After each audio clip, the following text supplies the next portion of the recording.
அஸ்ஸலாமு வரஹ்மத்துல்லாஹி வபரகாத்துஹு. வாங்க ஃப்ரெண்ட்ஸ், இன்றைக்கி ஒரு சட்னி. என்ன சட்னின்னு பார்க்கலாமா? பாருங்கள், அரை ஸ்பூன் மிளகு போட்டிருக்கேன், அரை ஸ்பூன் உளுந்து போட்டிருக்கேன். இது கொஞ்சம் சேவக்கட்டும், அது கூடவே 4 மிளகு கொஞ்சம் சேவக்கட்டும். காஞ்ச மிளகா போட்டு டீ குறைச்சி வச்சுப்போம், மிளகு வெடிக்கும். பாருங்கள், பீக்கங்காய் தோல், கொஞ்சம் இஞ்சி, வெங்காயம் ஒரு 2 சின்ன வெங்காயம், கொஞ்சம் 4 பல்லு பூண்டு, ஒரே ஒரு தக்காளி.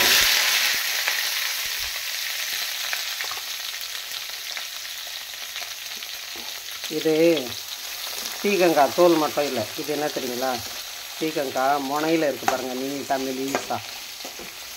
அது வேஸ்ட் பண்ண வேண்டாம்.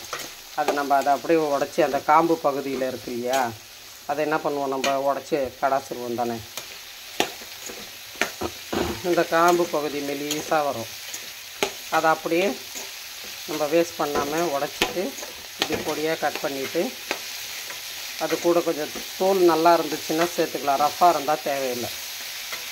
ரஃப்பாக இருந்தால் சட்னி நரன்னும், தோல் நைஸாக இருந்தால் தான் சட்னி நல்லாயிருக்கும்.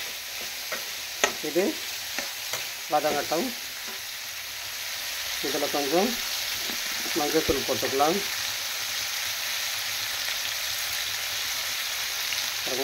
மஞ்சள்தூள்,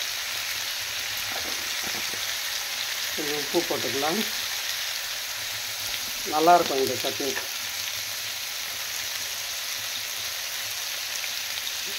அரை ஸ்பூன் போட்டிருக்கேன், பார்த்து போட்டுக்கலாம். கொஞ்சோண்டு புளி, ரவை தண்ணியில் அலசி வச்சோம்னா புளி சீக்கிரமாக நல்லா வதங்கும். அவ்வளோதான். இது வதங்கின உடனே இதில் சேர்க்க போகிறது இன்னொரு ஐட்டம், அதுதான் பார்க்கலாம். இது கொஞ்சம் வதங்கட்டும், வதங்கின பிறகு இது பார்க்கலாம். ஐட்டம் பார்க்கலாங்களா? பாருங்கள், இது என்ன தெரியுங்களா?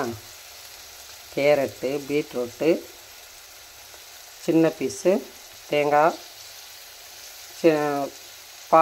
பாதியிலே கம்மியாக ஆப்பிள் போட்டு ஜூஸ் நான் புழிஞ்சு எடுத்துக்கிட்டேன். அந்த ஜூஸ் புழிஞ்சு எடுத்துக்கிட்டோம் இல்லையா, குழந்தைங்க இது சக்கையோடு அப்படியே கொடுத்தா குடிக்க மாட்டாங்க. அதனால் புழிஞ்சு வடிகட்டிடுங்க, வடிகட்டி அது கொடுத்துருங்க குழந்தைங்களுக்கு ஜூஸ். இந்த சக்கையே வேஸ்ட் பண்ண வேண்டாம். இதை நம்ம சட்னியாக மாற்றிடலாம். இது கூட இன்னும் கொஞ்சம் தேங்காய் இருந்துச்சுன்னா நம்ம இன்னும் கொஞ்சம் தேங்காய் கூட துருவி சேர்த்துக்கலாம். தேங்காய், கறிவேப்பிலை, கொத்தமல்லி, புதினா, அப்படி எது இருந்தாலும் சேர்த்துக்கலாம். அப்படி இல்லைன்னாலும் பரவாயில்ல. இதை எப்படியோ வதக்கிட்டு ஆற வச்சு சட்னி அரைச்சிக்கலாம். இதில் இன்னொன்றும் பண்ணலாங்க. இந்த பச்சை வாடை போகட்டும், சிம்லேயே வச்சுருக்கேன், நான் சிம்லேயே வச்சு வதக்கிட்டு இருக்கேன். இதில் இன்னொன்று என்ன பண்ணலான்னா, இந்த வடிகட்டின சக்கை இருக்குது இல்லையா, இது கூட இன்னும் கொஞ்சம் தேங்காய் திருவி போட்டு, கொஞ்சம் பொட்டுக்கடலை, தேவையான அளவு காரம், கொஞ்சம் இஞ்சி, ஒரு சின்ன பீஸு வெங்காயம் வச்சு சட்னி அரைச்சிட்டு நைஸாக, நம்ம பொட்டுக்கடலை சட்னி எப்படி தாளித்து கொட்டுறோமோ அதேமாரி தாளித்து கொட்டி தோசைக்கோ இட்லிக்கோ தொட்டு சாப்பிட்டா சூப்பராக இருக்குது. நான் ட்ரை பண்ணி பார்த்தேன். நான் பசங்களாம் சரி, நமக்குமே சரி, அது எனக்கும் பிடிக்கிறது இல்லை, அது சக்கையோடு குடிக்க. அதனால் வடிகட்டிடுறது. வடிகட்டினா தான் கொஞ்சம் நல்லாயிருக்கு. அதனால் வடிகட்டிட்டு அதை வேஸ்ட் பண்ண வேண்டாமே. இப்படி அரைச்சிட்டாக்கா சட்னியாக நல்லாயிருக்கும். இது இன்னும் கொஞ்சம் வதங்கின பிறகு ஆற வச்சு அரைச்சிட்டு வந்துடலாம். சட்னி அரைச்சாச்சு பாருங்கள், நல்லாயிருக்கு பாருங்கள். இது எண்ணெய் ஊற்றிருக்கேன், 2 ஸ்பூன் கடுகு போட்டிருக்கேன். வாசனைக்காகவும் டேஸ்ட்டுக்காகவும் உளுத்தம்பருப்பு நான் எல்லாத்துலேயுமே சேர்ப்பேன். ஏன்னா ஏற்கனவே சொல்லியிருக்கேன் பாருங்கள், இது உடம்புக்கு ரொம்ப நல்லது.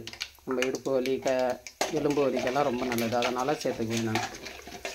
அவ்வளோதான்.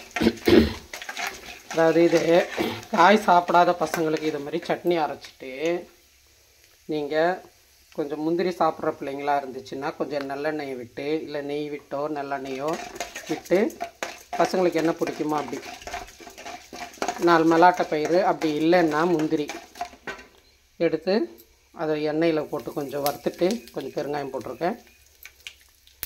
சட்னி போட்டுக்கலாம்.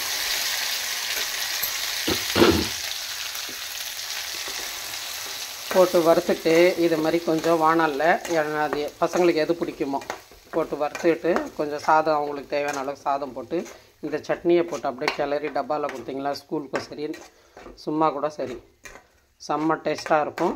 சாப்பிட்டுக்குவாங்க. இட்லி, தோசை, சப்பாத்தி, சாப்பாட்டுக்கு எல்லாத்துக்கும். காய் சாப்பிடாத பசங்களுக்கு இது மாதிரி செய்யுங்க. அவங்க சாப்பிட மாட்றாங்கன்னு சொல்லிட்டு விட்டுறாதீங்க. அது ஜூஸாக அடித்து கொடுத்துருங்க.